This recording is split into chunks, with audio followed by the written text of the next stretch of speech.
All right, guys, good morning. Hey, listen, I just continue this project of removing this catalytic converter from a 2014 Mini.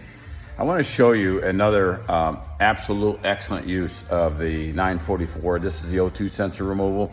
I showed you earlier that there was one on the top. I'm going to spin this around so you can see it. So what we have is this one right up here. And I was able to reach up with my air hammer and my socket kit and vibrate that loose. And it's now released. You couldn't get up in there with a ratchet extension type deal because it's a deep one as a result. And I can't get this, I will not be able to get this shield off there if I wasn't. So bottom line is, you can see I was able to vibrate it loose and now it's turning out. I could pull that sensor out there with my deep socket. So worked out very, very well. Again, you couldn't have gotten this out with any other application. Great use for the 944, the O2 sensor, and of course the long punch.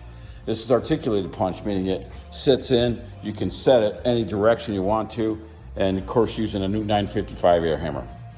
Hope you liked it.